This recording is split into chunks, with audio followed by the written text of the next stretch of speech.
This is the Sunday stream opening song because the other song is copyrighted.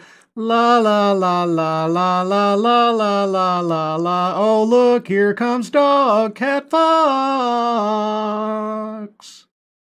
Hi, Sky. Good morning, everyone, and welcome to the Sunday stream. The stream I do on Sundays because Sunday is the day to stream on Sundays. Hope you're all doing well on this beautiful Sunday morning. Yes, it's Sunday morning. Sunday, oh Sunday. Hopefully my audio is good today. Hopefully it is all fixed.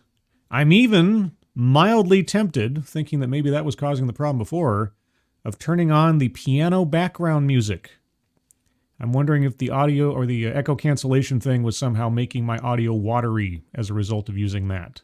Should I risk it? Should I experiment for a few minutes? You guys tell me if suddenly my voice audio sounds all muffled or something. I think I shall. But let me know. Let me know if it suddenly goes like down in quality. I'm still trying to find my footing on after all these changes and things. So here we go. Let's see. We'll put it down to like 30. I'd say I don't want to overwhelm my voice. Okay, so now if I start sounding like I'm talking from within a coffee can or something, tell me in the chat. But anyway, good morning, everyone. Hope you're all doing well on this Sunday morning. It's thankfully cool and a little damp out, which I'm glad for because, you know, recent history has been very dry and hot and uncomfortable. And now it's cool again. Oh, it's nice to be cool, like the Fonz. Am I showing my age? No, because I actually was hardly born when the Happy Days were out. Anyway, that's a whole other thing. Either way, who's joining me on this beautiful Sunday morning?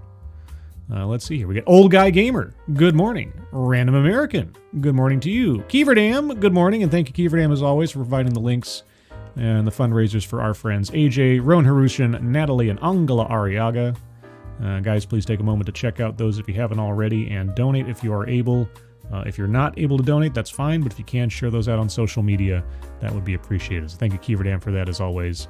And good morning again. Jeremiah Hembry, good morning. Funtime Bats, good morning. Advocatus Diaboli, good morning. Noah Sentio, good morning to you.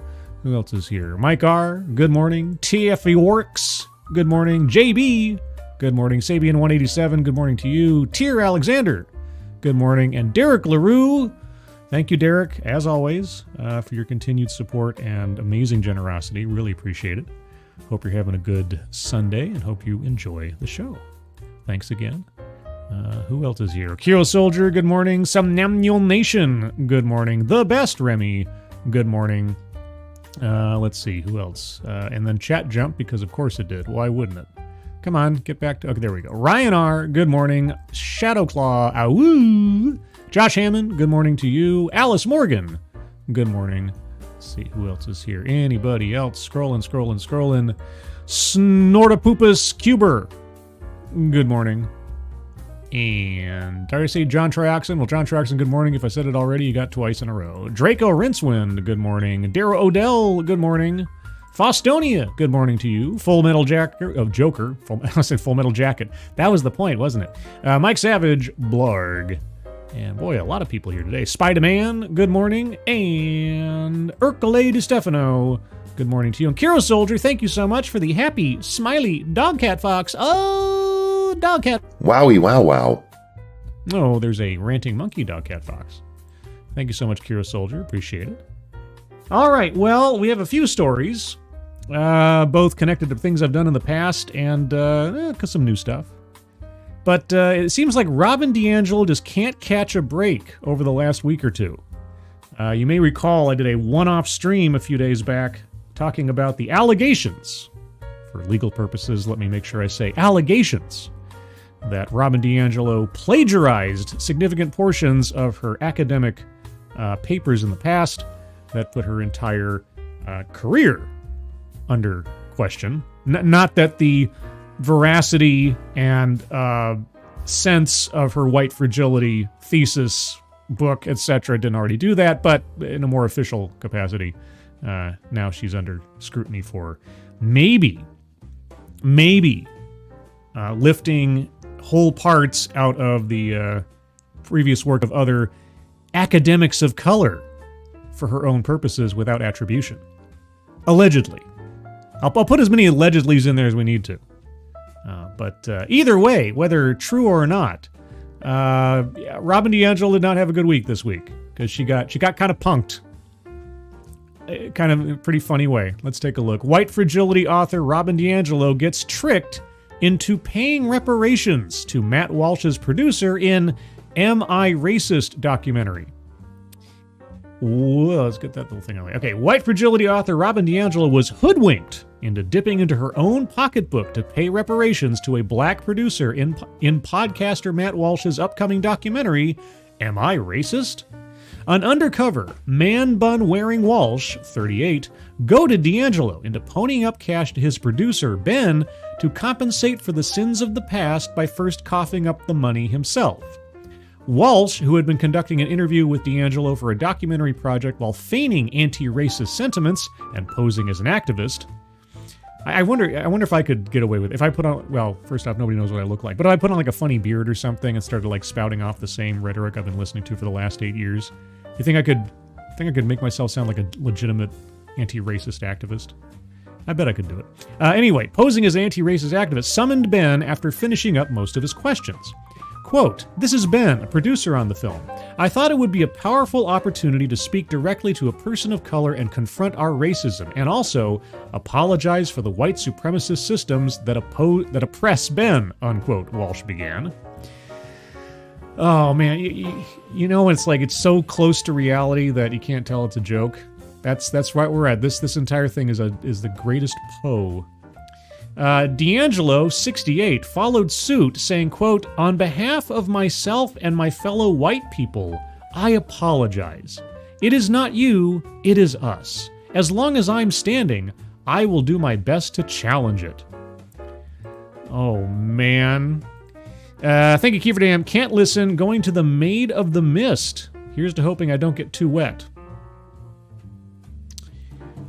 Well, I mean, if it's called the Maid of the Mist, you would think moistness would be part and parcel with the experience. I don't know what the Maid of the Mist is. I'm going to assume it's some kind of it's a band, or like a Ren Fair kind of thing, or some kind of pagan rain ritual. I don't know. I don't know. Whatever it is, Kiefer Dam, I hope you enjoy yourself and stay as dry as you can. Niagara Falls. Oh. Well, I mean, at least my imagination was going in interesting places, right? Okay. Well, enjoy the falls. Just don't fall in the falls. Because as Wichita falls, so falls Wichita Falls. If you know what that reference is from, you're a nerd. Anyway, thank you, Kiefer Dan. Walsh then announced that he'd pay Ben reparations if he'd accept it, prompting his producer to quip, quote, "I mean, I won't turn it down." Walsh then handed Ben a few bills from his wallet. Quote, "That doesn't make up for 400 years of oppression, but it's all that I have to give," unquote, Walsh said. Taking hold of the new cash padding in his wallet, Ben, fully in on the ruse, explained that he doesn't, quote, "know if it's ever enough," unquote, but praised Walsh for, quote, "putting in the work," unquote, and acknowledged the, quote, "small progress I think we made today." DiAngelo looked introspective and bewildered as that unfolded. Quote, "That was really weird," a perplexed and nearly speechless DiAngelo gasped before formulating a response after Walsh asked, quote, "Did you want to pay any ...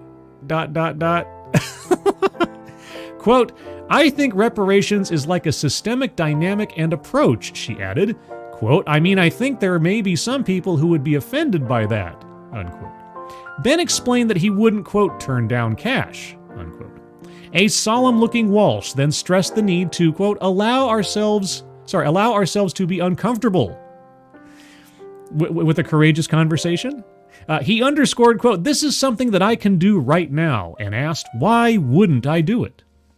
Quote, "I can go get some cash for sure," she relented, after struggling to beat back Walsh's and Ben's logic. Quote, "I don't mind if that would be something that would be comfortable for you," unquote. I don't mind if that would be some... Okay.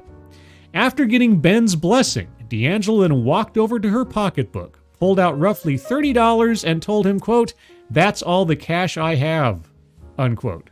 "Thanks," a smiling Ben replied. When DiAngelo sat down with Walsh earlier in the documentary, she asked for quick information about who he was, noting that she, quote, "has to be careful," unquote. DiAngelo's book, White Fragility, Why It's So Hard for White People to Talk About Racism, hit bookshelves back in 2018 and helped her gain fame as a so-called anti-bias training expert. Yes, and it fed no end of commentary and criticism from myself and several of my fellow content creators at the time, and she was very fortuitous in releasing that book in 2018, just 2 years before it would become essential reading post-George Floyd. The New York Times bestselling tome features some controversial assessments of racism. She claimed that, quote, "white people raised in Western society are conditioned into a white supremacist worldview because it is the bedrock of our society and its institutions," unquote. At another point, she wrote in the book, quote, "People of color may also hold prejudices and discriminate against white people, but they lack the social and institutional power that transforms their prejudice and discrimination into racism. The impact of their prejudice on whites is temporary and contextual," unquote.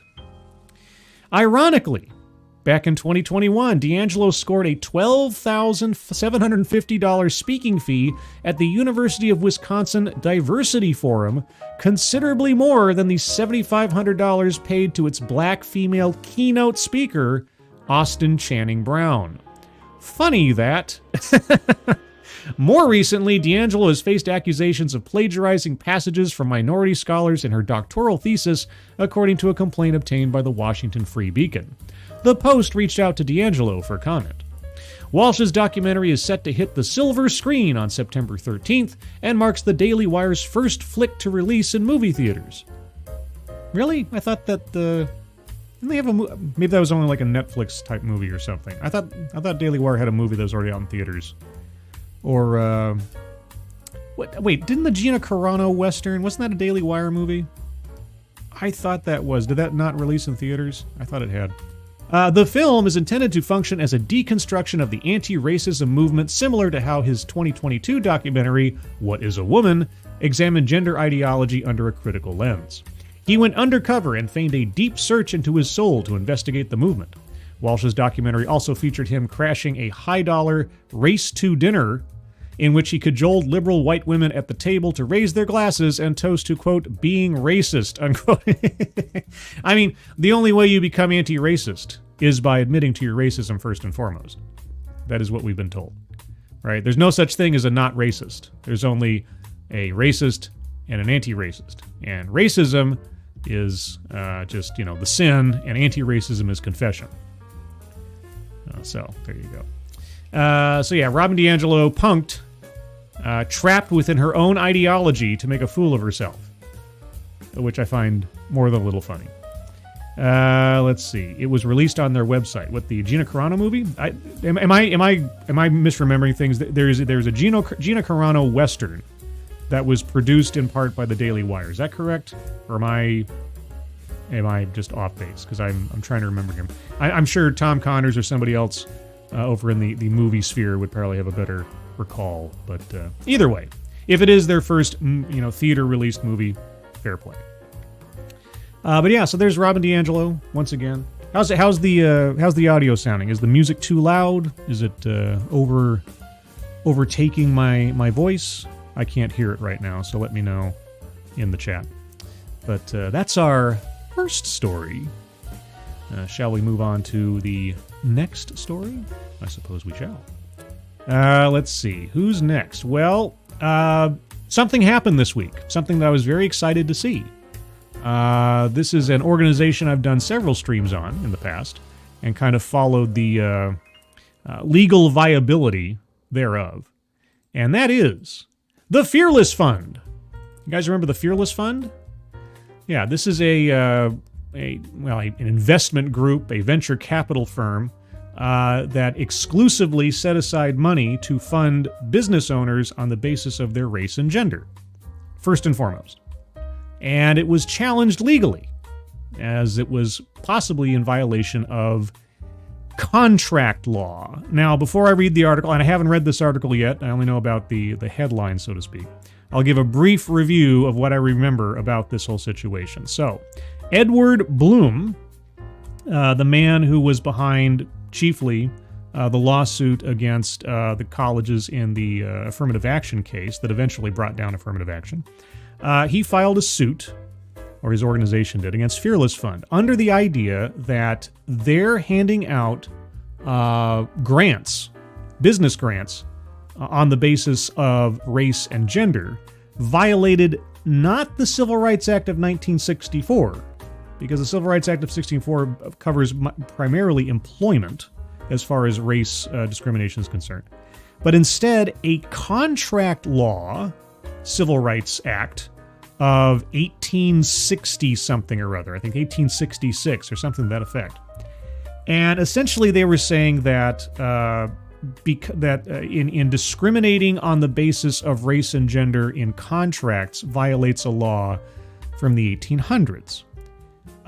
Now, my question at the time, because this seemed like a very obscure mechanism to try to use to stop Fearless Fund from doing its activities, my counter, at least as a layman at the time, was, well, if I'm a private entity and I am not engaging in employment with someone, but I am instead taking money that is mine, and I'm freely choosing to give it to someone else as a gift, which is effectively what a grant is, on the basis of something that could be considered discriminatory, is not necessarily illegal.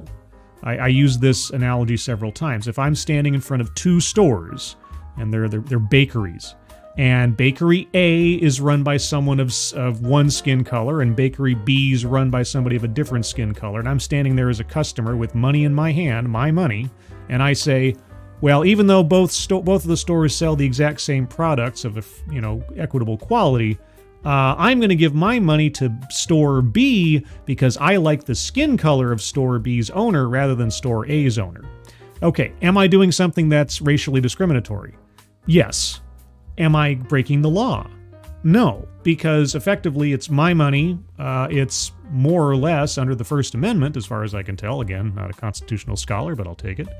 So I'm not breaking the law. If the Fearless Fund, as a private entity, wants to give their money away on the basis of things that in other circumstances would be seen as discriminatory, if not illegal, then at least violating the spirit of our laws, unless they're doing something demonstrably criminal, like handing their money to a known criminal organization and that is their intent or something, I wasn't quite sure how they were going to argue that they were breaking the law. And the contract law that they were citing from 1866 or whatever, it sounded a bit far-fetched to me. But all that aside, things have moved apace regardless. Fearless Fund settles with DEI foes. Yeah, okay. Ends grant program for black women. The deal marks a setback for diversity, equity, and inclusion advocates, yay, who saw the lawsuit as an attack on efforts to address racial disparities in investment. Yeah, you know how you address racial disparities in investment? Don't consider race in your investment decisions. Uplift merit, downplay racial discrimination. I know, it's a crazy idea. The Fearless Fund, a venture capital firm, will shutter its grant program for black women as part of a settlement with affirmative action opponents. Affirmative action opponents? Okay. Resolving one of most? Okay, resolving one of most. Washington Post, did you happen to hire Chris Cillizza as your editor? Resolving one of most high-profile cases in the legal battle over diversity, equity, and inclusion. In a filing submitted Wednesday in federal court in Atlanta, an attorney for the conservative activist Edward Blum wrote that the parties had settled and asked the court to dismiss the case. Blum also helped lead the court challenge against Harvard University and the University of North Carolina that culminated last summer with the Supreme Court overturning race-conscious college admissions. The party said Wednesday that the Atlanta-based firm agreed to permanently close its Fearless Strivers grant contest, which awarded $20,000 grants to black female-owned businesses. In June, the U.S. Court of Appeals for the 11th Circuit temporarily enjoined the venture capital firm from closing its application window and awarding grants. Quote, race-exclusive programs like the one the Fearless Fund promoted are divisive and illegal, Bloom said in a statement. Well, unfortunately, Mr. Bloom, you settled, so the precedent for legality that might have come about didn't. I kind of wish you'd taken the case all the way through the courts. By settling and just taking out this one program, you haven't actually done as much to change things as one would hope. But, okay. Quote, opening grant programs to all applicants regardless of their race is enshrined in our nation's civil rights laws and supported by significant majorities of all Americans. That is true. I wish you'd taken it to court. Attorneys for the venture firm called the agreement narrow and suggested the fund wanted to limit the case's impact to the 11th Circuit, which has jurisdiction over cases in Florida, Alabama, and Georgia. Quote, the impact of resolving this matter is significant in that a decision by 2 judges in the 11th Circuit will not bind the country. Exactly. This could have been so much more. Why did you settle? Said Alfonso David, president and CEO of Global Black Economic Forum and an attorney in the case. Do you mean CEO of the Global Black? Is there some... Is the Washington Post prejudiced against the word the? Or something? Anyway, quote, the Fearless Fund can now continue their work towards expanding economic opportunity, unquote. Yeah, in all other states that are not affected by this decision. So again, why settle? The settlement nonetheless is a loss for proponents of diversity, equity, and inclusion who saw the lawsuit as an attack on all efforts to remedy the effects of the nation's history of racial discrimination and address vast disparities of investment in businesses run by people of color. Well, I hear Robin DiAngelo's got a couple of bucks to spare for investment, if anybody's wondering. She's ready and willing to do it. The Reverend Al Sharpton... yes, classic grifter, a civil rights activist, that's one way of putting it, I suppose, who has supported Fearless Fund's fight since the outset, counseled Fearless Fund Chief Executive Ariane Simone on the decision to settle the case. The civil rights leader told the Washington Post. He described the settlement as, quote, a sacrifice and, quote, a painful decision, unquote. Bloom should not have accepted a settlement. Bloom should have taken it to court. He should have taken it all the way up to the Supreme Court to give it a real test. Because on the one hand, if he had succeeded, again, setting legal precedent for any other organization, regardless of what their focus was as far as grants, to not try to do this again. But 2, if it turned out to be unsupported by the law, that would clarify things as well. I don't care which, I just want a final decision to be made. This doesn't really do that. Quote, if we had fought and Bloom and them wanted to go all the way to the Supreme Court, we'd have lost the fight for generations, Sharpton said. Why did Bloom accept a settlement? I don't understand. After the Supreme Court overturned race-conscious college admissions in June 2023, Bloom's advocacy group filed a flurry of lawsuits against private sector firms, including the Fearless Fund. His lawsuits were among dozens targeting DEI efforts in higher education and the workplace, including programs at major firms such as Amazon, Meta, and Pfizer. Also, Morrison Forrester, Perkins Coie. I don't recall if they were behind the effort to change Ford or Harley Davidson's. No, that was somebody else. I think that was, what's his name? The guy on Twitter whose name I suddenly forget. Anyway, so this is at least for me, from my perspective, a sort of bittersweet outcome for the Fearless Fund situation. It's a small win, but not the win that it could have been or should have been. And by win, do I mean defeating another aspect of DEI? Possibly, but also further clarifying what the law says and does not say when it comes to things like this. Because this needs to be challenged. If you're going to have financial investment into businesses on the basis of a racial and or gender test, the question is, should that, or is that already legal or illegal under current law? Again, they don't say it here in the article, but Bloom was not using the Civil Rights Act of 1964 to make his case. He had to reach back to an obscure contract law from a Civil Rights Act back in the 1800s, which tells me that Bloom's case was pretty thin on legal grounds. At least, again, just as a layman. So I would have liked to have seen that tested more thoroughly through the courts. But let's go to a secondary article on this, which I think addresses this, at least by the title. It kind of indicates to me that perhaps it goes a little further. SCOTUS was just denied a chance to eliminate race-based funding, and ending affirmative action in college admissions had everything to do with it. So this story is from Law and Crime. I haven't read this, so I don't know how much repetitive this is going to be, but the headline seemed to indicate to me that someone thought a little bit more further into the implications of what this settlement does and does not do. And apparently America's Best Tire Warranty is from Les Schwab. Okay. A venture capital firm founded by black women kept a case away from the U.S. Supreme Court that could have ended race-based entrepreneurial funding nationwide. The Atlanta-based Fearless Fund settled a lawsuit Wednesday with the American Alliance for Equal Rights, the same conservative advocacy group responsible for bringing the case that ended affirmative action programs in college admissions. Conservative activist Edward Blum. Can I get rid of this silly window at the bottom? Apparently I can't. I'm just going to have ads popping up all the time. Conservative activist Edward Blum, founder of the Alliance, brought a legal challenge against the Fearless Fund, an entrepreneurship funding competition open only to businesses owned by black women. The program offered $20,000 to each of 4 winners in an effort to help black women build growth within the venture capital industry. To be eligible, a business must be at least 50% owned by black women. Blum and 3 unnamed non-black business owners alleged that the contest rules constituted a civil rights violation. In June, 2 Donald Trump-appointed judges in the U.S. Court of Appeals for the 11th Circuit sided with Blum and issued a preliminary injunction against the program.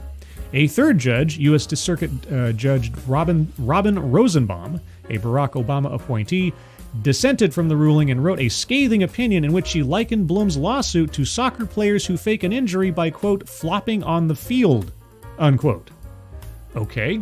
Had the Fearless Fund appealed the ruling, the next step would be seeking intervention from the U.S. Supreme Court, thereby giving the justices an opportunity to broaden their anti-affirmative action jurisprudence.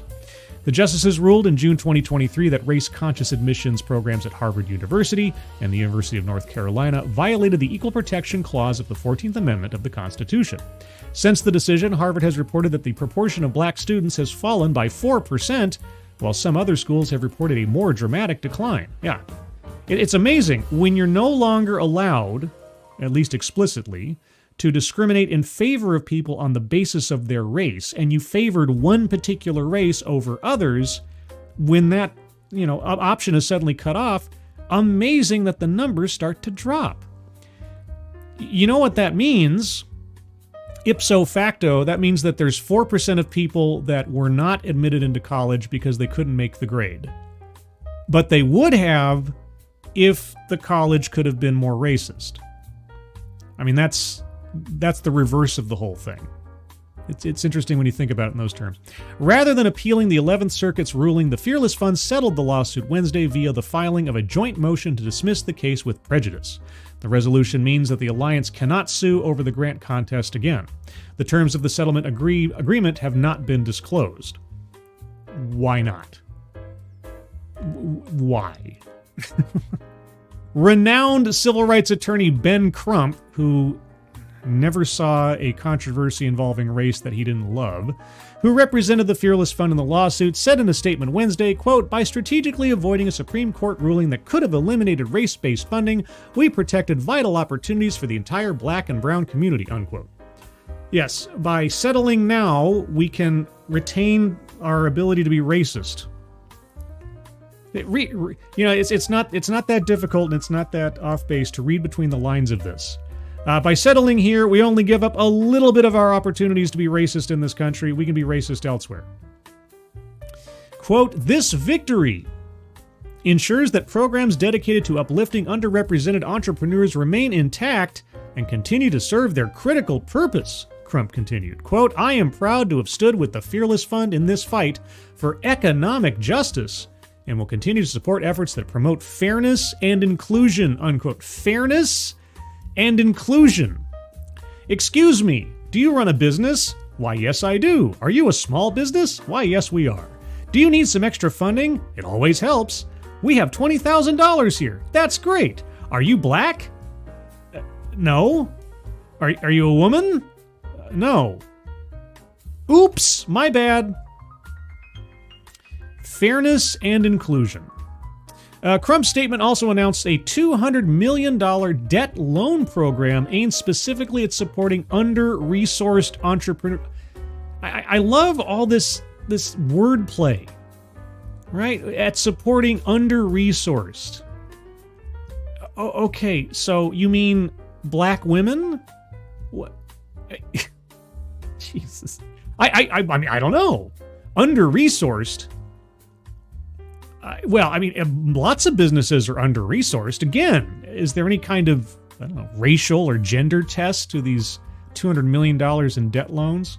Fearless Fund CEO and co-founder Arian Simone said in a statement Wednesday, quote, "The Fearless Fund and Fearless Foundation will continue to be a vital resource to ensure everyone has a fair shot at the American dream." Right, because fairness and inclusion is prime at Fearless Fund. Yeah. Bloom issued a statement Wednesday that said the alliance, quote, encouraged, quote, unquote, the Fearless Fund to open its grant contest to women of other races, but that the fund opted to end the program instead. Okay, so Bloom was more asking that you drop the racial element and you can still make it a sexist one. I mean, I guess it's a step in the right direction, but okay. Quote, race-exclusive programs like the one the Fearless Fund promoted are divisive and illegal, Blum added. Well, the yes on the first, we're not sure on the second because it wasn't taken as far as it, I think, should have been. But anyway, quote, opening grant programs to all applicants regardless of their race is enshrined in our nation's civil rights laws and supported by significant majorities of all Americans, unquote. Yes, essentially in spirit, if not in letter, the Fearless Fund is violating the spirit of our laws. Whether or not it's actually violating the law, anyway. The alliance is also suing at least 9 other entities, including Southwest Airlines, multiple law firms, I've already mentioned a couple, and the governors of Minnesota and Alabama seeking to end race-conscious programs. Well, good. I support and encourage his continued work in that realm. I just wish in this case you could have... I don't know if they could have taken it all the way to the Supreme Court. Maybe both sides had to consent to that. I don't know. I'm not a lawyer, but I wish it had been. I wish it had been. Also, guess who's in the chat? It's Satsu 2 Cents. As if you were entitled to funding because you are black and female. Well, according to Fearless Fund, you are. Yeah. Now, speaking of funding and black-owned businesses, do you know about my friend Satsu? Well, let me tell you about my friend Satsu. This is my friend Satsu, aka Chef Tyrone, founder, owner, and CEO of Oishi Fried Chicken LLC, featuring a new line of signature spice mixes. Chef Tyrone's homemade blends are the perfect gateway to delicious fried chicken or any other protein you might prefer. These recipes were painstakingly tested in Tyrone's home kitchen to bring you all the fantastic flavors you and your family can enjoy. The current flavor lineup includes original, spicy, lemon garlic herb, barbecue rub, and taco seasoning. You can buy individual packs of your favorite flavors or save some money with a variety bundle, all through the online store. And Oishi Fried Chicken ships nationwide. Go to www.oishifc.com and order today. Yes, so if like Robin DiAngelo, you would like to extend some kind of reparations to a member of the black community to make up for historical oppression, buy Satsu's spices. This is not a request. It is a moral imperative. Anyway, there's that. I also saw something in the chat here. Well, not something, someone. Matt Barnes! Matt Barnes! Hey, Scribbles in chat, long time no see. I know, Matt Barnes. Where you been? What's going on? Hope everything's okay. Good to see you. Also, a couple more hellos here. Darren Root. Good morning. Meh. Good morning. Who else is here that I Saw pop in a little bit here.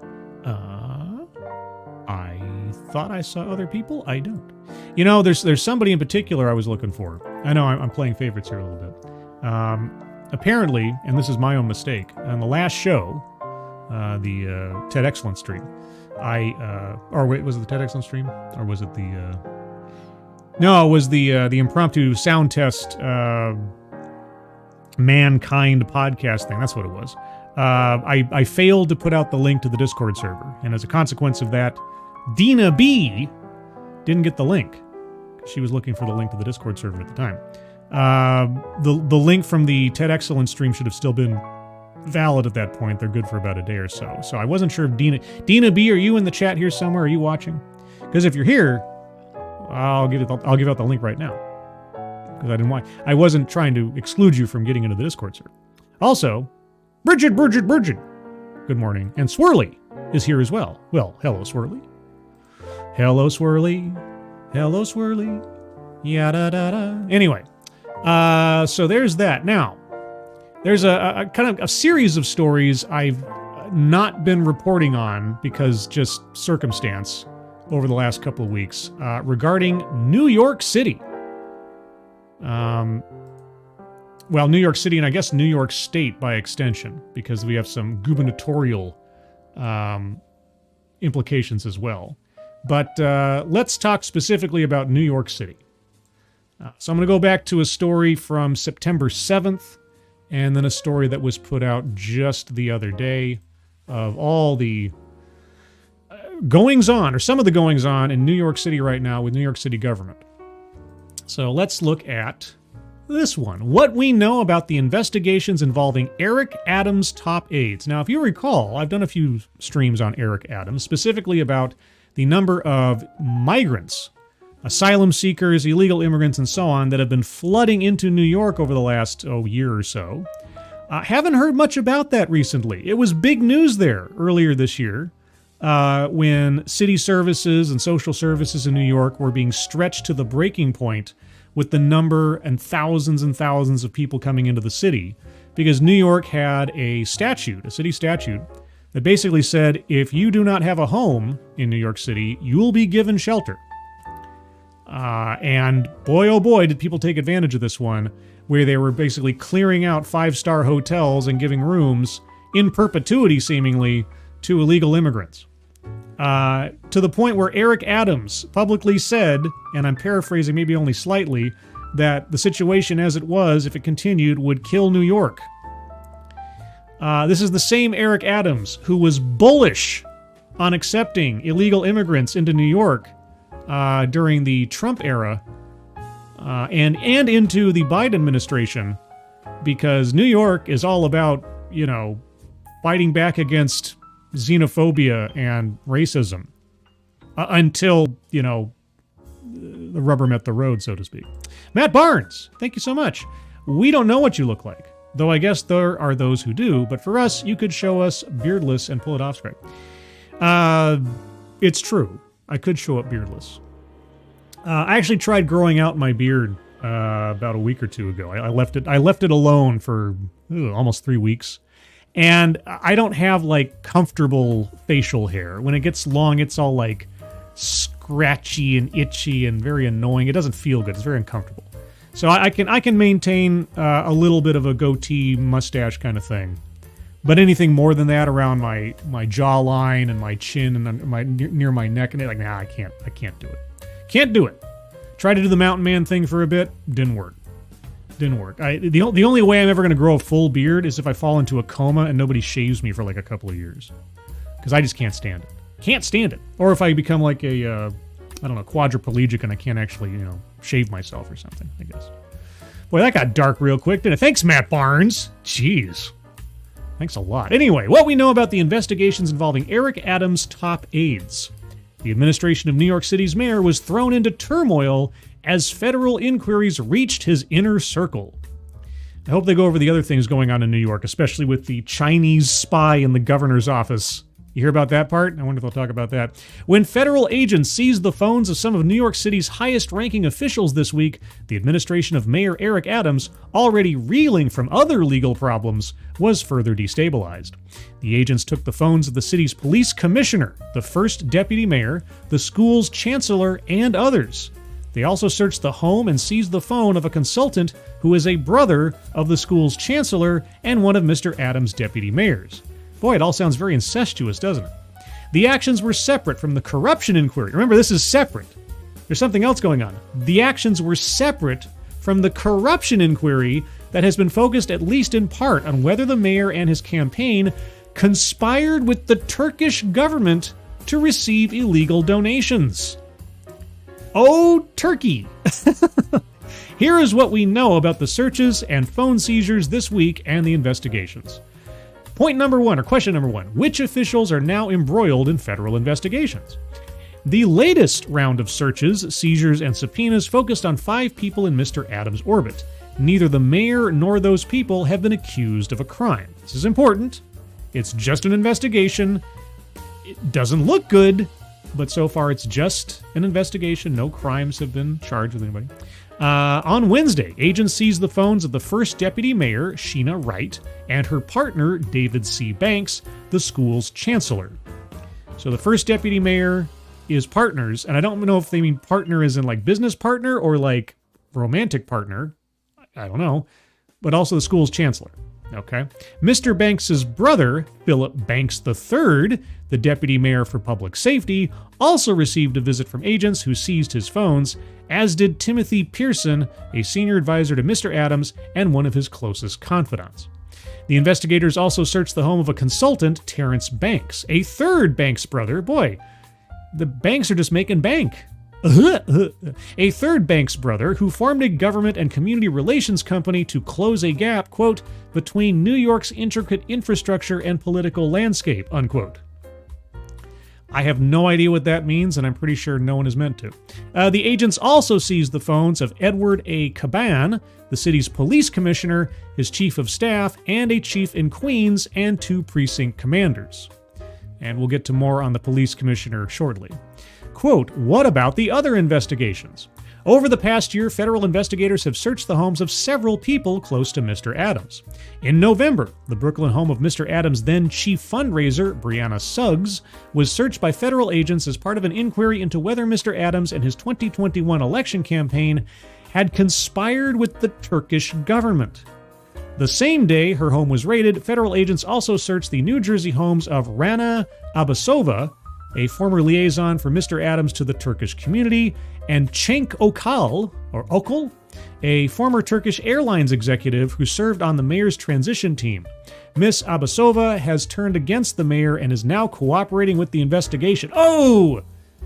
The turkey doth roll. Okay. In February, 2 houses in the Bronx owned by Winnie Greco.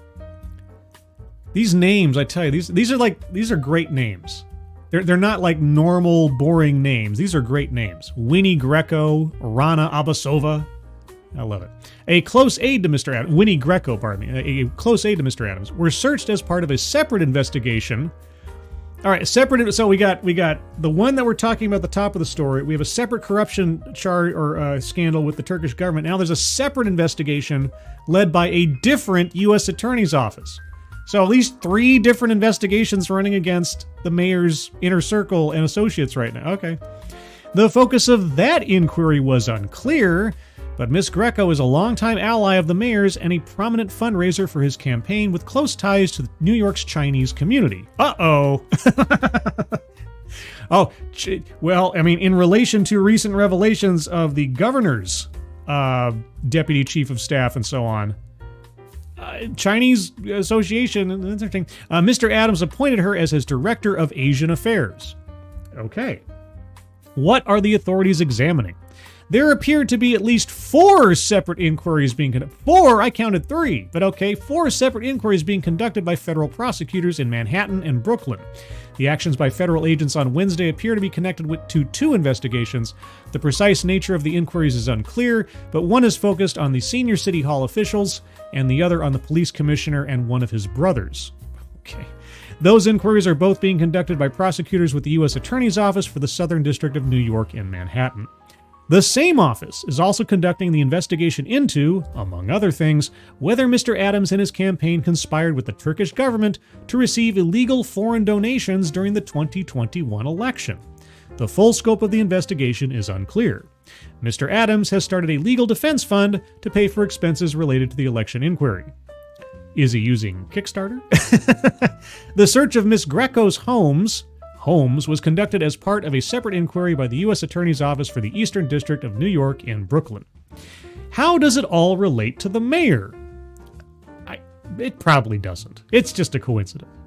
Mr. Adams has tried to distance himself from the investigations. I'm sure he has. And from those in his circles who have been charged. I'm sure he has. On several occasions, he has said that he is cooperating with the investigations. I don't see how he'd have an option otherwise. Days after the FBI searched Miss Suggs' Brooklyn home, agents seized phones and other devices from Mr. Adams himself, I'm adding the himself part, as he left an event in Manhattan. So he's walking out the door from an event, and they stop and say, hey, give us your phone. Uh-oh. Not long after, Mr. Adams was asked at a news conference about his potential for being charged with a crime. Quote, I cannot tell you how much I start the day with telling my team, quote, we've got to follow the law, unquote, almost to the point that I am annoying, he said. What, do you mean now? Team, we've got to follow the law. Now. Last year, the Manhattan District Attorney Alvin L. Bragg, I got a little bit of switch around my letters there. Alvin L. Bragg obtained an indictment charging 6 people, including a retired police inspector who once worked and socialized with Mr. Adams, with conspiring to funnel illegal donations to the mayor's 2021 campaign. Eric Ulrich. What am I thinking of? I am Uthred, son of Uthred. That's what I was thinking of. You guys seen the Last Kingdom on Netflix? Oh man, you want to talk about a great series? Great writing, great visuals, great acting, great storytelling. If you haven't seen The Last Kingdom on Netflix, I cannot recommend it more highly. It's great. It's great. It's like fantasy, high fantasy without it actually having to be high fantasy. There's a little bit of mysticism and some supernatural stuff in there, but it's very, very light, and the whole thing is great. Anyway, I was thinking of Uthred. Oh, Uthred, son of Uthred. Eric Ulrich, Mr. Adams' former buildings commissioner and senior advisor, was indicted by a Manhattan grand jury on 16 felony charges, including conspiracy and taking bribes. He and 3 others indicted alongside him helped organize a 2021 fundraiser for Mr. Adams. Boy, the 2021 fundraising for Mr. Adams' campaign. Was there any money coming into that wasn't suspect now?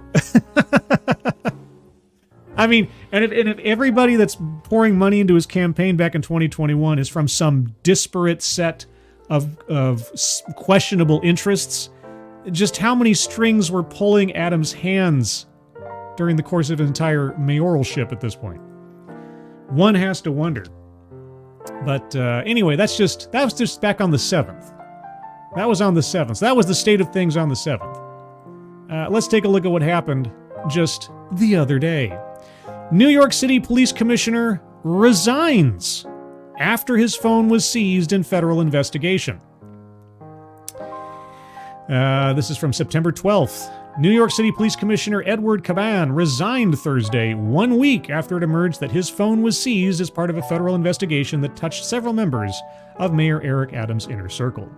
Caban, who had been in charge of the nation's largest police department for about 15 months, said in an email to staff that he made the decision to resign after, quote, the news around recent developments had created a distraction for our department, unquote. Oh, he's doing the noble thing, sacrificing himself.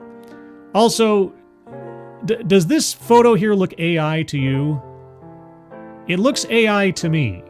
Because who rests their head in their hand like that? And that hair is just way too...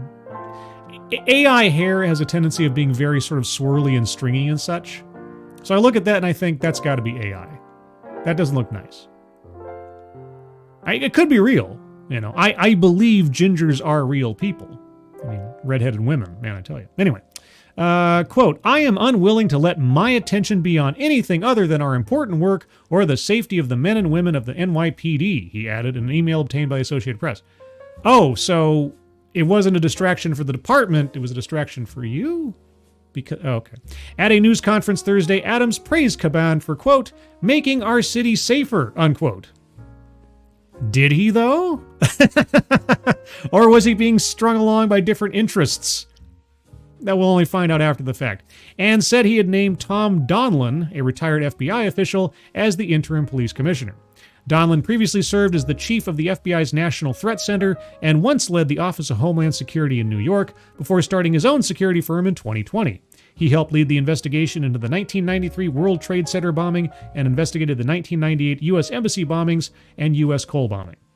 Donlin said in a statement he was, quote, honored and humbled, unquote, to head the, quote, greatest law enforcement agency in the world.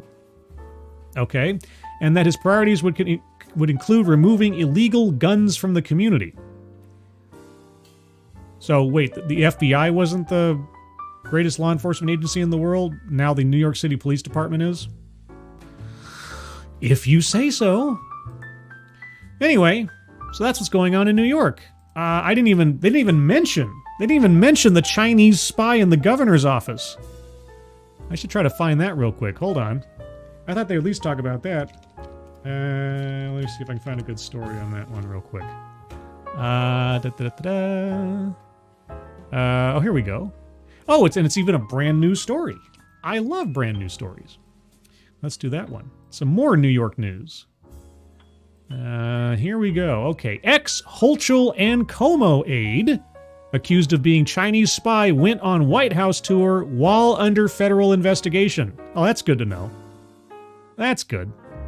It's Miss Sun goes to Washington. The alleged Chinese spy who infiltrated the New York governor's office was able to get into the White House while under federal investigation, the Post has learned. Linda Sun's tour of the executive mansion came just 2 months before the FBI raided her gaudy $3.5 million Long Island home as they wrapped up their case into her alleged work for Beijing. Man, I didn't know government work paid so well. $3.5 million Long Island home. And she was like, what, a deputy chief of staff to the governor? Good gravy. The May 8th visit was facilitated by Sun's former boss, Queens Representative Grace Meng, the Congresswoman's office confirmed Friday. Sun, a former high-ranking aide for Governor Kathy Hochul and former Governor Andrew Cuomo, gushed about the jaunt to Washington, D.C. in an emoji-filled Facebook post several days later. It's like, feeling like a spy, just thought I'd post it. Quote, tour of the White House, check emoji. See our favorite Congresswoman, check emoji. Tour of the Capitol with our favorite Congresswoman, check emoji. Sun wrote on the May 10th, 2024 missive obtained by the Post. Her trip to the nation's capital also included one other notable stop, to visit the International Spy Museum, the Post said. I hope that I have a painting hung here someday, she said. No. One of the photos included in the Post shows a card from the museum labeled Undercover Mission.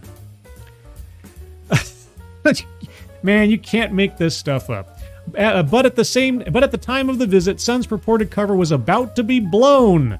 A source confirmed that the former political operative was actively under investigation at the time. That's something. Oh, man. Last week, Sun, 41, and her husband, Christopher Hu, 40, who is also listed on the White House visitor logs, were slapped with sprawling charges of violating and conspiring to violate the Foreign Agents Registration Act, visa fraud, alien smuggling, and money laundering conspiracy. They have pleaded not guilty. Brooklyn federal prosecutors allege Sun used her position under Hochul and Cuomo to turn the governor's office into a virtual mouthpiece for the People's Republic of China and Chinese Community Party. Chinese Community Party? Okay, Post, you might want to recheck that one. In exchange, she allegedly received gifts and millions of dollars in bribes that apparently went into a Long Island home, which she and her hubby used to buy real estate, including their Manhasset mansion, I can see, and luxury cars like a 2024 Ferrari Roma. Sun joined the Cuomo administration working as a liaison to the Queens and the Asian American community after a stint as Meng's chief of staff when the Pole was first elected to the state assembly in 2009. Interesting that she was a liaison to the Asian American community, and we had a similar individual under investigation in Eric Adams' office. I'm sure it's just a coincidence. But the two apparently were still in touch recently. A spokesperson for the Congresswoman said her office helped facilitate the White House tour, which is how such visits are commonly organized. Meng did not give Sun and her family a personal tour of the U.S. Capitol, but the two did take a photo on the steps outside the House chamber, the rep noted. Quote, obviously nobody knew anything about what she is now accused of doing, which continues to be deeply troubling and shocking, Meng's spokesperson wrote to the Post in a statement. You know, if I was admittedly senior placed political official, in two gubernatorial offices, I wouldn't imagine I'd be paid nothing, right? But I don't know, if I had a $3.5 million house on Long Island and was driving around in a Ferrari Roma, it might at least cause a few questions to be asked, like, where's your money coming from? Just wondering. Quote, if anything was known, her request would have clearly not been considered. The tour does not include the Oval Office, West Wing, interaction with officials, or anything along those lines, the statement said. Well, except for the officials that she's been interacting with for years in sensitive public institutions. But whatever, anyway. A spokesperson for the White House said the visit consisted of the standard tour given to members of the public. Probably nothing crazy happened as a result of that. It's just really funny. Also, there's no period at the end of the sentence. Okay, New York Post. Come on, get with it. White House visitors on such tours generally do not meet with officials, though they do access sensitive areas that host official functions just one floor beneath the president's bedroom. Quote, White House tours are museum visits that consist of a walking tour through historic rooms and do not include access to White House offices, personnel, or non-public information, a White House spokesperson said. Now, look, it's fine, guys. It's fine. I'm sure she was not hacking into computers or running some kind of crazy thing on the White House tour. I'm sure it's just hilarious that someone under investigation for international espionage was allowed to just sort of wander through the heart of our country's government. That's all. That's fine. Quote, tours are available to any members of the public through congressional offices. Okay. CYA. Still, the visit raised eyebrows for intelligence and foreign influence hawks, curious of how Sun would have gotten through U.S. Secret Service background checks with the active probe into her and her husband. That is an interesting question. However, I think after the events of this past summer, the effectiveness of the U.S. Secret Service to do their jobs was already in doubt. But, quote, the Biden-Harris administration must crack down on tighter security controls on all federal government buildings, including the White House, to ensure Chinese and Russian operatives do not gain access, said Representative Michael McCall of Texas, chairman of the House Foreign Affairs Committee. Michael Lucci, founder of State Armor, a group that advocates on issues involving foreign adversaries and state governments, said he was less concerned about the White House tour itself and more about how information may or not have been shared about the investigation into Sun. Well, again, communication between the Secret Service and other law enforcement agencies, or vice versa, has been brought into question recently. Quote, it could be the case that she's a target of the investigation, and to deny her access on what was possibly just a normal tour might have thrown up a flag for her that they just didn't want thrown up yet, Lucci said. That's also true. If there's no reason to alert her to the investigation at that time, then why? Lucci also questioned why federal authorities appeared not to have alerted the governor's office when investigators first interviewed Sun and informed her about requirements of the Foreign Agents Registration Act in 2020. I could see that also as not wanting to send up a flag, because obviously the governor's office doesn't know what they're doing. And with all the other investigations into Eric Adams, kind of giving a heads up to somebody in either the governor's office or elsewise that something was going on, you're probably effectively just telling the person you're investigating that they're being investigated at that point. Because it doesn't seem like anybody knows what they're doing over there. Quote, there needs to be better communication, he said. If the FBI agents are telling her about obligations under FARA, in my opinion, they should say something to the governor's office. Well, apparently she wasn't aware of it until, I don't know. Sun stayed on as a staffer in state government following the interview, bouncing around several other executive branch positions before being promoted to deputy chief of staff under Hochul soon after the governor took office in 2021. The damning 64-page indictment laid out how Sun and her husband received lavish gifts from Chinese officials as she used her position as a mid to upper-level staffer in New York government to help advance China's agenda. The charges detail how Sun worked to stop state officials from recognizing Taiwan as an independent nation, and at one point falsified Hochul's signature to help facilitate Chinese nationals' entries into the U.S. Ah, there's the alien smuggling thing. I remember hearing about that, and I was wondering, what alien smuggling? Okay, so she falsified the governor's signature? Wow. Okay. Great. Okay. Meng, one of New York's most prominent Asian American elected officials, took the opportunity to condemn Chinese influence campaigns, but also cautioned against stereotyping. Quote, Congresswoman Meng condemns public corruption and firmly opposes any effort by a foreign government to influence or undermine American society and democracy. Meng's spokesperson wrote, quote, for too long, Asian Americans have often been viewed as not real Americans and continue to have their loyalty questioned. No. If you're an American citizen, you're a real American. If you're passing information back and forth off to foreign elements, such as the Chinese government, you're a traitor. You can still be a real American and be a traitor. I don't know what to tell you. It's a thing that has happened in the past. Anyway, the Congresswoman believes that causes like these must not further fuel those harmful stereotypes. No. I don't have stereotypes against Asian people. I have stereotypes against traitors. Your race, ethnicity is irrelevant to me. Are you betraying your country to a foreign government? Yeah, I will admit I have a certain prejudice against traitors. Let's see. Congressman believes that cases like these must not further fuel those harmful stereotypes and paint the entire Asian American community with one broad brush, the rep said. Well, you heard from me at least, I don't. But if you're suddenly having a $3.5 million house on Long Island under a government salary and nobody asks a question, I don't know. Just think. Also, forging the governor's signature to bring in illegal immigrants. That is a story in and of itself. I would love to know how that went down. Who double-checked that paperwork? The governor's signature. Boy, oh boy, you'd think that whoever was let in the country under the governor's signature must have been seen as some pretty important individuals. Who were those people? What do they have to do with this? What? Man, okay. Hopefully more information will come out. That part of the story in particular, I want to know, who are the people that the fake governor's signature let into the country? Where are they now?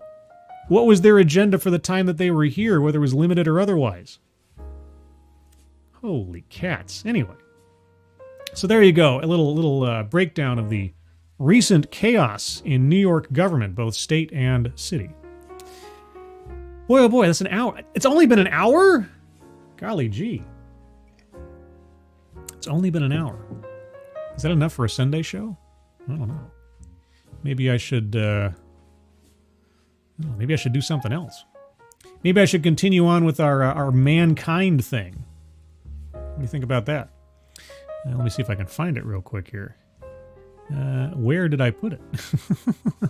I remember we were at 22:50 on the clock. I remember that much. I had it in a folder here. There it is. Okay. Well, before I get to that, we'll do another 20 minutes or something on that. What do you guys have to say? Let me go to the chat here. Scroll up a little bit. Ercole DeStefano, female spies would be good for, like, secretary stuff, I guess. Sounds like some seriously lame spy work, though. Well, they're still looking into the extent of what she did. But, I mean, if she was able to forge the governor's signature and get foreign nationals into the country all on her own, I'd say that some pretty major stuff went down. Sounds like it.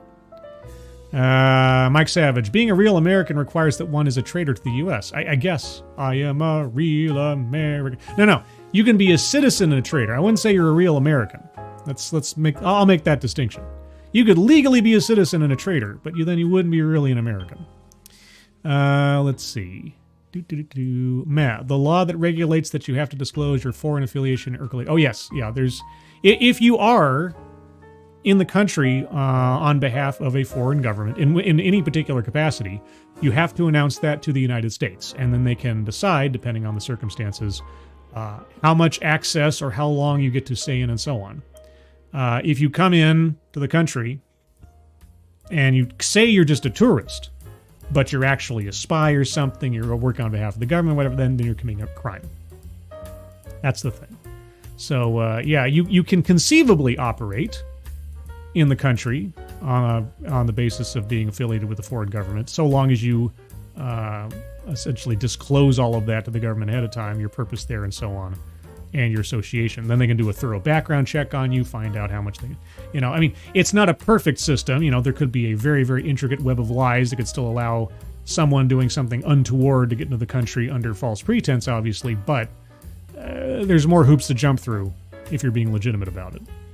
Let's see. Alice Morgan, Scribelight. She signed papers that said the Chinese citizens were requested/approved for diplomatic reasons to visit New York City, giving them the documentation they need for special visa requirements. Okay, but who were they, and what did they actually do while they were here? So yeah, that wasn't said in the article. Maybe it said elsewhere. Maybe that's been described in other articles or something. But yeah, you'd think forging the governor's signature would be pretty bad all by itself. Regardless of the circumstance, you forge the governor's signature, you're probably going to jail. I think anybody else would. Pretty sure. Let's see. One can only be a traitor in American law in case of collaboration with a foreign entity the country is at war with. Okay, if you want to get technical about it. But we are in a trade war with China, so there you go. I mean, if you want to get I'm not a lawyer. All right. Fine. Find another word. Treason. Or is that also a war thing? Espionage. Foreign espionage. Okay. Meh is just getting all technical on me. Legalese.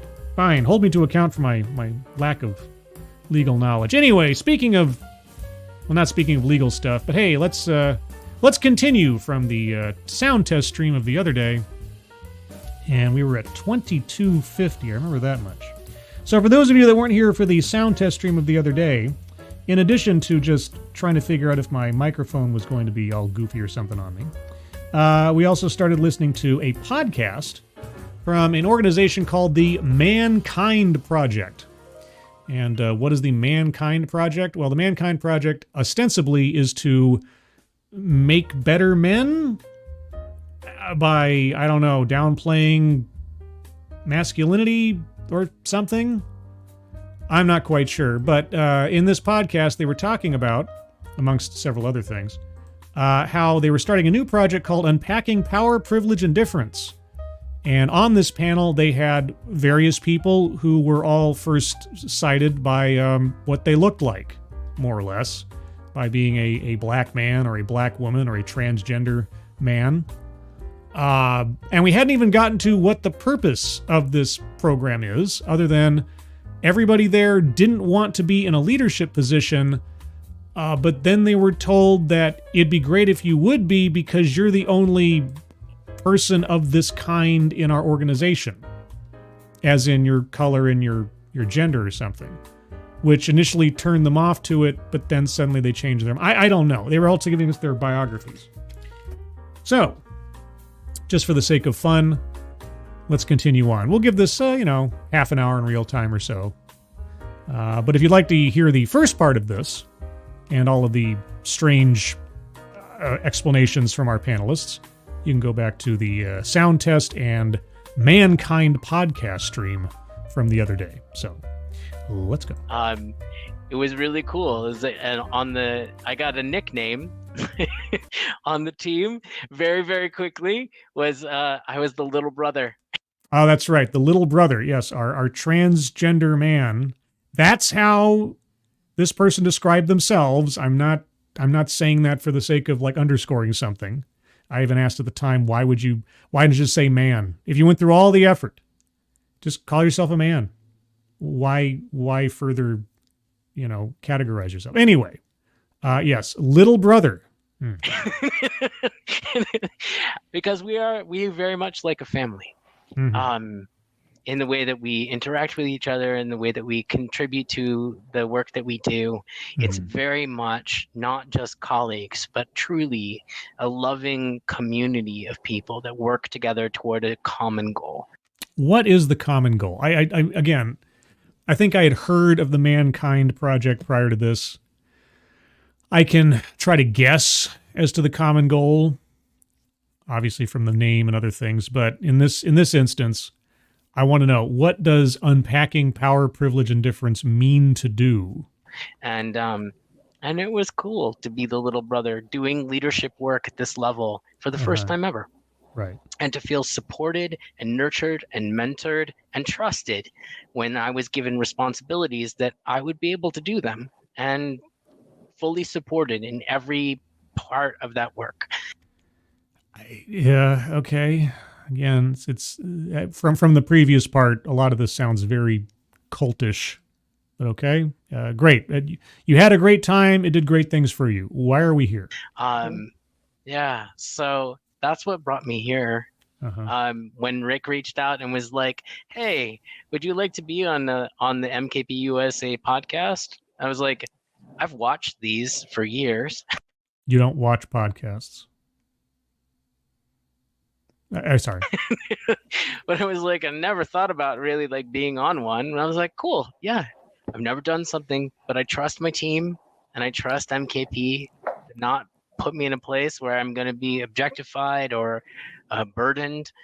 Well, as I said, I think on the previous part, as far as objectification is concerned, everyone on this panel has effectively objectified themselves or described being objectified by this organization simply on the basis of what they are, not who they are. So I don't know that you dodged that one. By work that isn't mine to do. Yeah, what? So I'm here and present with joy.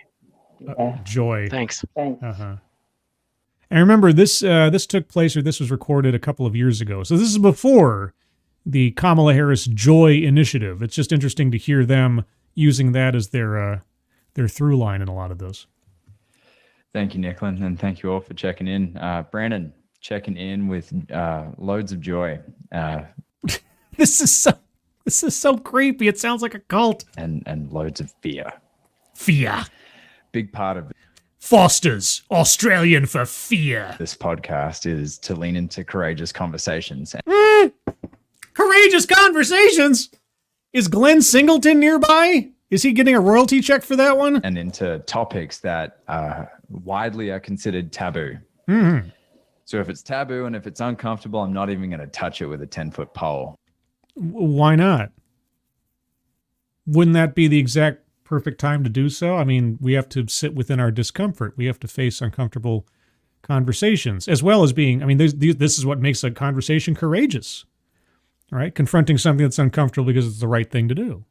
Okay. But what I love about the Mankind Project, what I love about the people I get to interact with through my affiliations with the Mankind Project, is there are those that are willing to give me the time of day to learn and grow.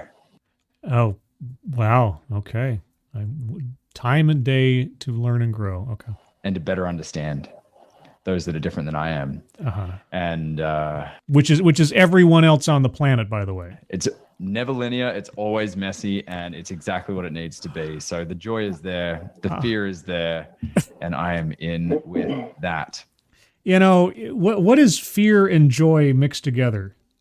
It just sounds traumatic, doesn't it? Sounds kind of masochistic in a way.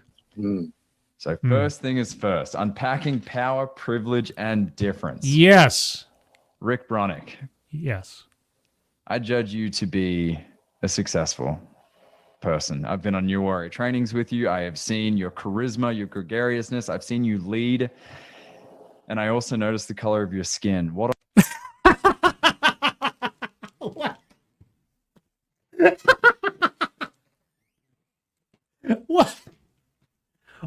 What was that? What? Okay, just... Are you kidding me right now? I had a comment on TED Excellence from a couple weeks ago. I think I have a new viewer who's going through my library, which is always fun to see, where I start getting comment alerts from old TEDx's from the same person who's just finding out about my stuff. And something about the comment mentioned just how much of whatever speaker he was referring to was just absolutely out of her mind, this, that, and the other. And I started reflecting on the fact that I seem to have this knack when it comes to TEDx's and other things for just picking things that just end up being complete and or total, let's say partial and or total train wrecks of arguments or whatevers. Because I don't listen to these things ahead of time. I don't audit them ahead of time or something. I don't know what they're going to say. I like to be surprised. But man, sometimes I tell you, somebody says something and it's like, what are we doing here? What are we doing? Okay, I backed up just a little bit, maybe too much. Let's see here. Okay, let's give that another listen, and we'll let it go all the way through. Different than I am, and it's never linear. It's always messy, and it's exactly what it needs to be. So the joy is there, the fear is there, and I am in with that.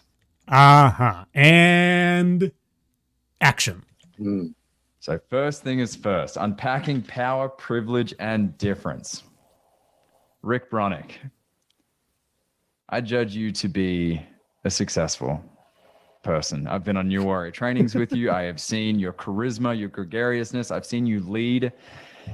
And I also noticed the color of your skin. What on earth are you doing? Leading workshops at work around power, privilege, and difference. What the?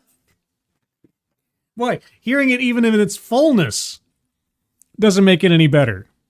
You know, I'm always worried, and I have this sort of like now ingrained fear of my own that when I pause in making a comment on something, whether it's a TEDx talk or something else, I'm pausing too soon, you know, and reacting to something, and then like the next sentence that they give or the next few words they give will put everything into context, and I'll sound like the idiot, which has happened more than a few times. But I still have to pause frequently for YouTube, so I'm kind of stuck either way. Either way, even in the fullness of its context, that didn't sound any better. I can't wait to hear the answer to this one. Yeah, what are you doing here in an unpacking power, privilege, and difference talk? Oh, person that I admire, but also of the color that you are. Great question, Brandon. Is it though? And it's not the first time it's been asked. Really? Really? Okay. The truth is that probably 85 to 90% of the men in Mankind Project USA, and frankly, Mankind Project around the world, are men like me. Okay, well, what do you mean like you? And therefore, I can relate to those men. Okay, what do you mean like you? What? Okay, well, aside from the fact that they are men, I'm assuming that is not the element you're talking about when you're talking about like. What are you talking about? Is it something meaningful or is it something surface level? And if it's something surface level and that's why you can relate to them, I got news for you. I can talk their language.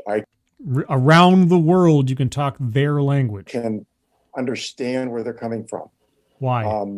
Being white, being cisgendered, which means, by the way, that my gender identity matches the gender I was assigned at birth, which is male. Oh, this guy's, I got confused. When this guy's talking about color, he's talking about this guy being white.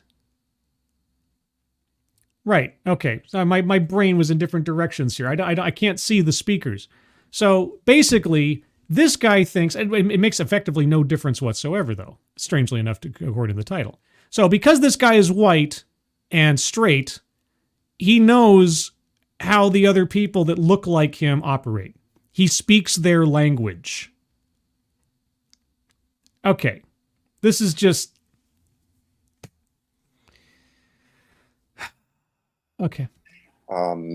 being male, it gives me the opportunity to connect with men that are like that. And I often speak to those men.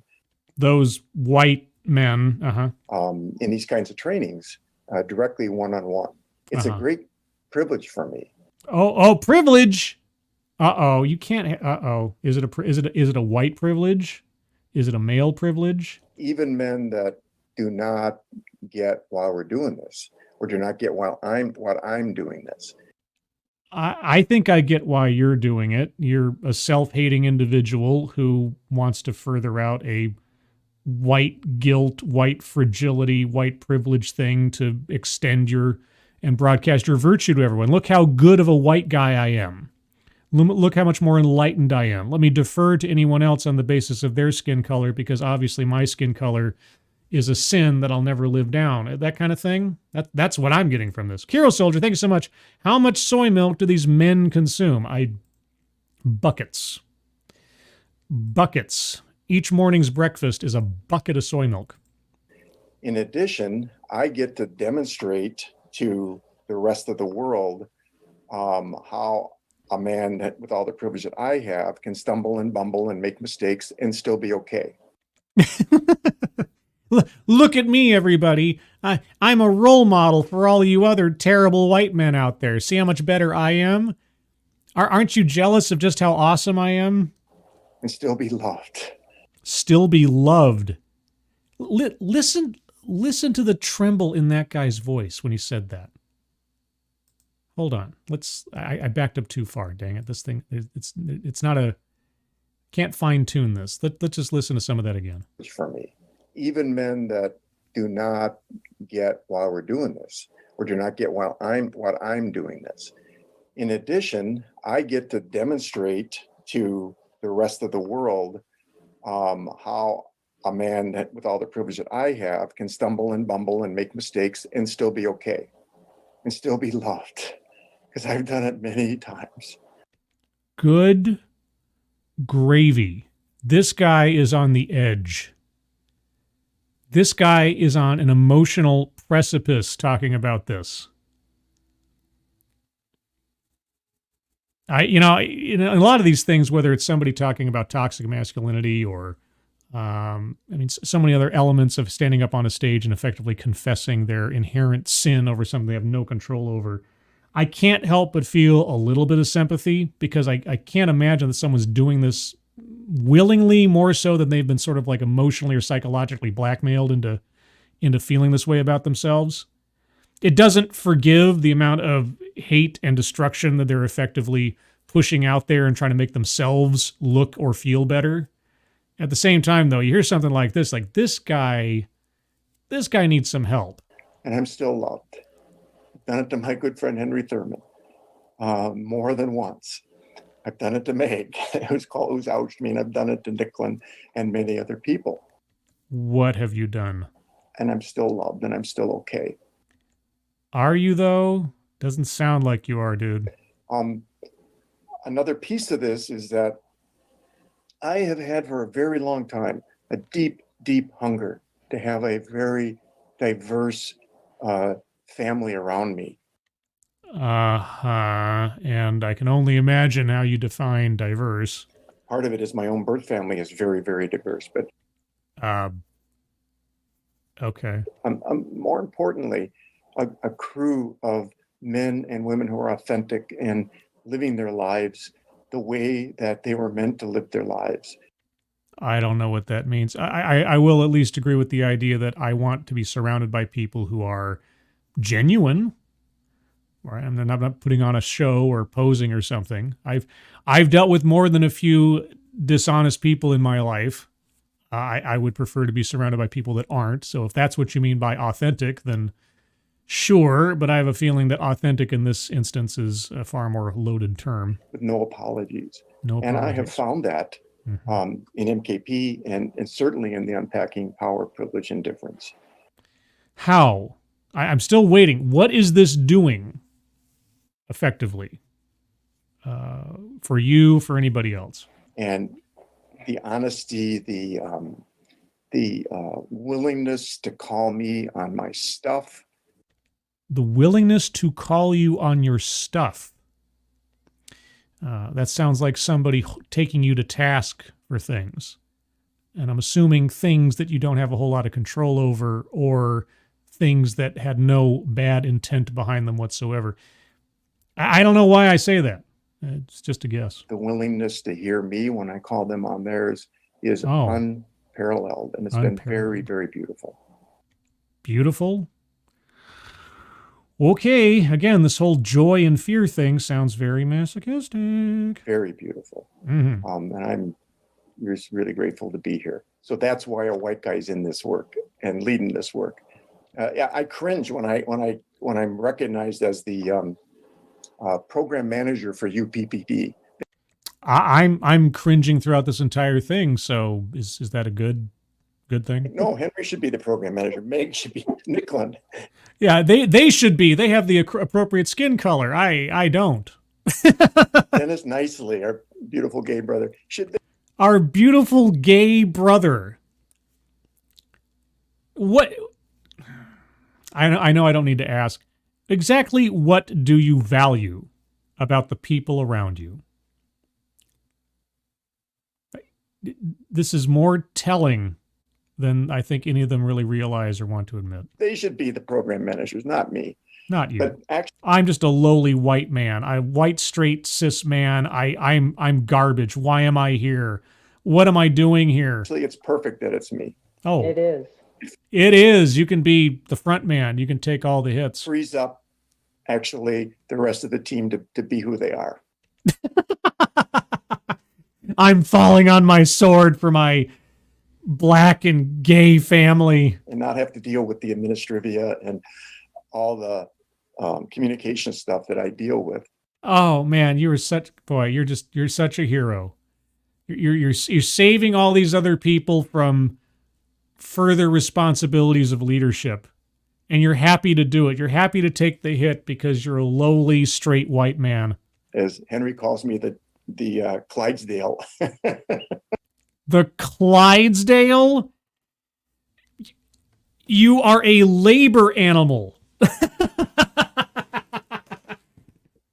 You are a beast of burden. That's great.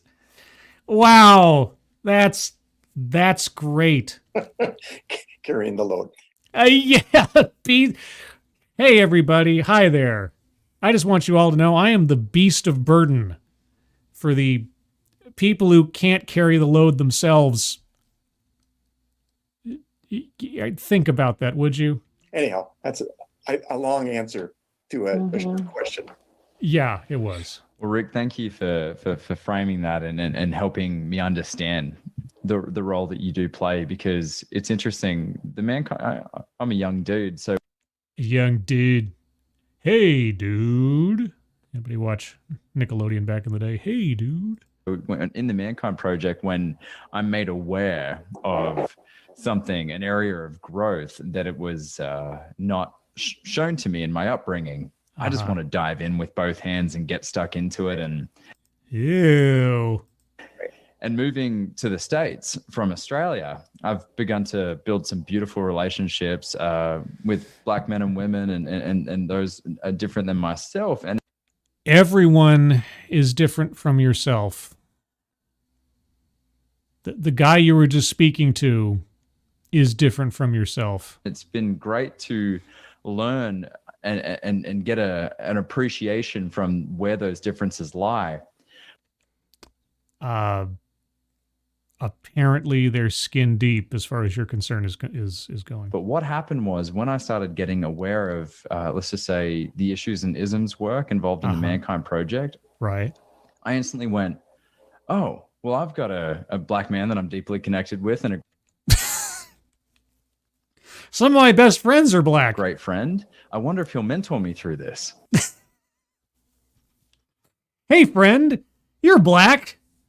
You can mentor me through this problem I'm having with my white guilt. I wonder if he'll help me better understand this work. And thank goodness for my dear friend Phil Baker, who's a co-leader in this work. This important work. Cultish. So enthusiastically telling him, oh my gosh, I'm going to be asking my friend Paul to mentor me through this process. And he goes, I wouldn't do that if I were you. Oh, yeah. Don't put that kind of burden and labor onto someone just because they're black. Right? Educate yourself. Yeah. And I'm like my balloon just got popped. I'm like, why not? You know, like, oh, we got a great connection. Oh, you know, he can help me through this. It's not his job to educate you. Go educate yourself. And he goes, well, consider this. And I love how kind he was to me in this moment. He goes, consider that you are going to be asking Paul to relive many experiences in his life. Yes, that's called asking for advice. Hey, you know, if somebody comes up to me and says, hey, scribe, you've had to deal with anxiety disorder before. What did you do to try to handle it? Oh my God, now I have to relive some terrible experiences in my life.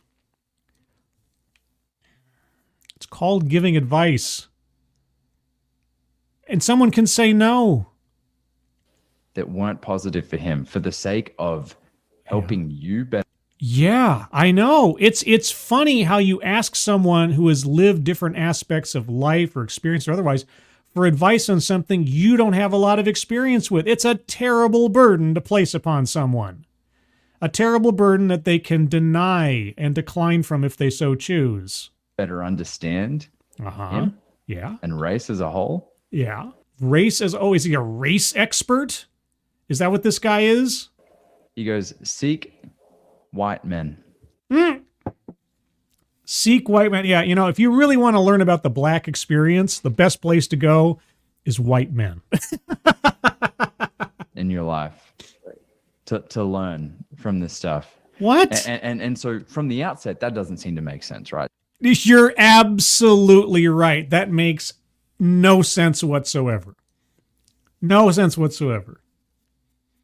I mean, even setting aside all the ridiculous racist implications of this way of thinking in the first place, setting that aside, I want to find out, what was it like for you to have to grow up black in America?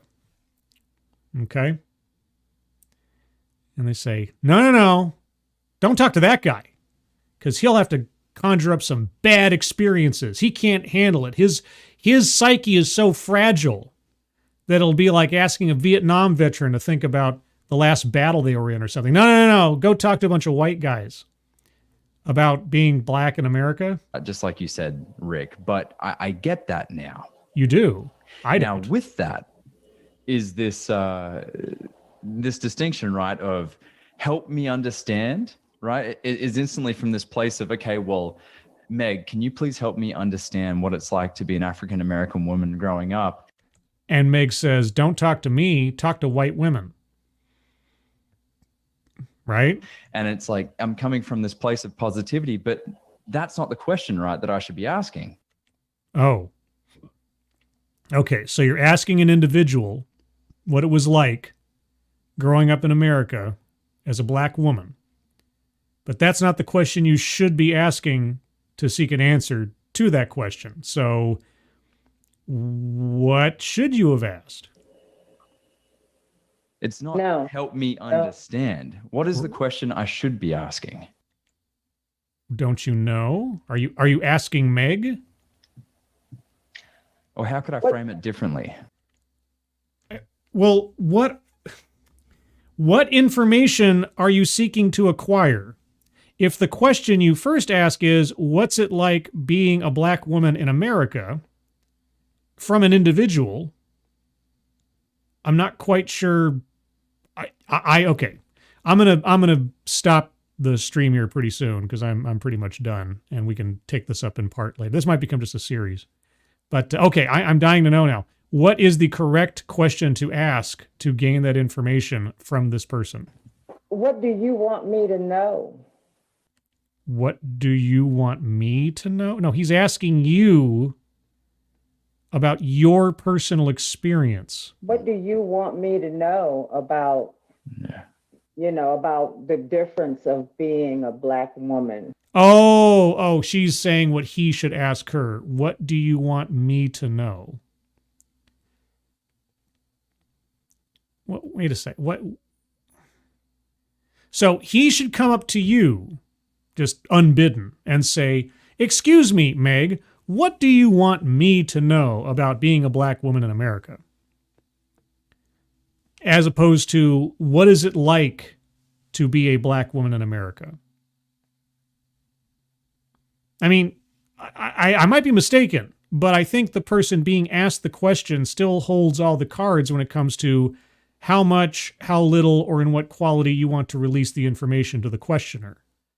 How does that rephrasing really change anything? Growing up in this country, what do you want me to understand about the difference between me being white and you being Black? Okay. What do those are the questions that you need to ask. And what I was going to say is, your friend, your Black friend, is that Paul? Is that his name? Yeah. So Paul can't tell you about the Black experience. Paul can tell you about Paul's experience. I hate to tell you this, Meg, you can't talk about the Black experience either. You can only talk about Meg's experience. So, which is the appropriate way to look at it? I'm confused now. So the question he should be asking you is, what do you want me to know about being Black in America? That's the appropriate question, but it's still the wrong question, because the question should be, what was it like growing up as Meg in America? Because ultimately you can only speak for yourself. I'm mightily confused, but I'm also at the end of my proverbial talking rope for the day. We are at 31:49 on the Mankind Project podcast. I will pick up another chunk of this at some point in the future. Take a few minutes here for what you guys have to say. But before I do that, and again, this special message goes out to Dina B. If you happen to be watching this in the near future, this link to the Discord is good for 24 hours. Discord link is in the chat. And if anybody here happens to have contact with Dina B, elsewise outside of YouTube, I don't know if you do or not, but if you do, if you can pass this on to her. The secret word for the Discord server today, if you'd like to join the Discord server, is mankind. Just say, hello, mankind.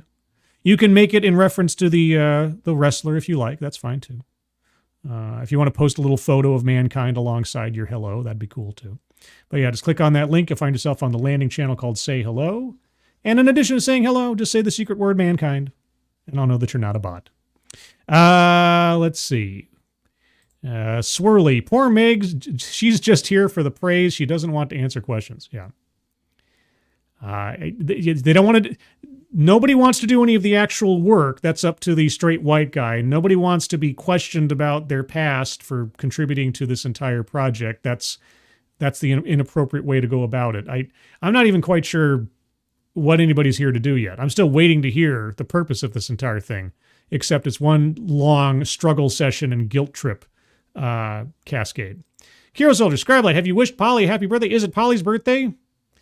I'm terrible at birthdays. Like, except for my most immediate family, I still struggle remembering the birthdays of the people closest to me. I'm terrible at it. I usually get within like a week or two. Like, it's like, I know your birthday is in the beginning of September, so if I do something nice for you at the end of August, I should be covered. That's usually how my mind works. It's like, I can't remember the specific day, but I know generally, so if I leap forward, if I do it ahead of time, probably okay. But is it Polly's birthday? Well, happy birthday to Polly. By the way, if you don't know, the animation on my intro that shows the clouds moving, Polly did that. Polly did that several years ago now, just as a random favor out of the blue. And I've used it ever since, and I very much appreciate it. If you'd like to see Polly's work in action, well, just watch this.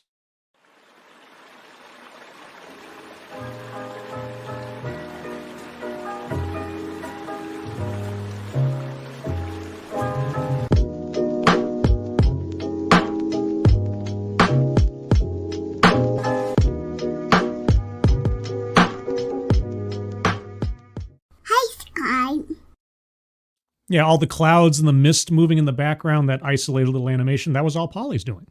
And I've credited him in every one of my videos in the description ever since, whether I use the animation or not, because I very much appreciate both him and Knight of Charlemagne.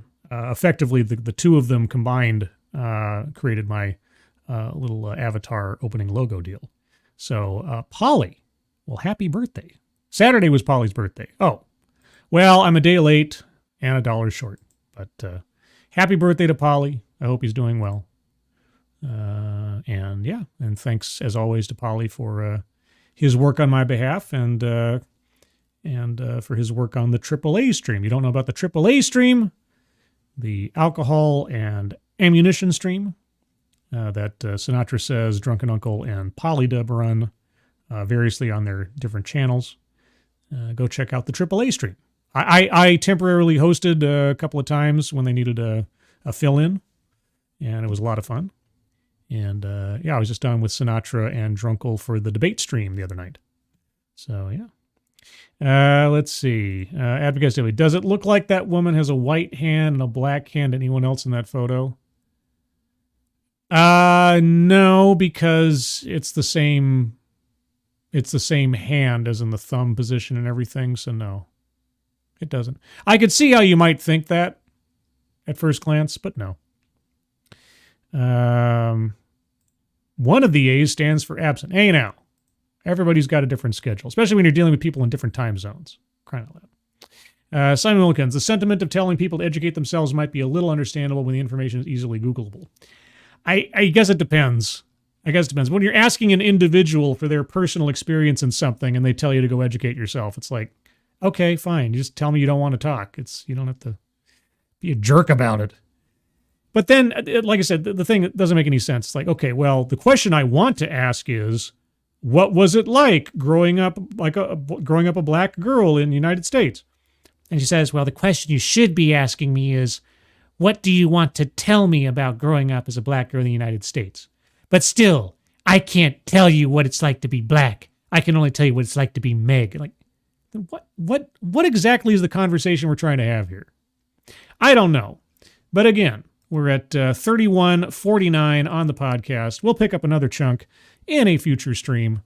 Or maybe I'll just binge the whole thing on some day this upcoming week for the heck of it, if you're interested in that. Don't forget Noir Bar. That's true. Noir Bar with Polydub and Weebo Jones. Actually, I think Polly's one of the only people I don't have a Wowie Wow Wow from my core group of YouTube buddies on here. I mean, I've got my Weebo Wowie Wow Wow. Wowie Wow Wow. I should try to solicit Polly for a Wowie Wow Wow. Anyway, everybody, I've gone on long enough, waiting to see if maybe Dina B was here otherwise. And so that's the show for today. Let me know what you thought about it in the comments below. Leave a like on the way out if you would. If you're not already subscribed, please subscribe. What else can I shill for myself? If you like this kind of thing, share it out to other people. Let them know that it exists. That's always fun.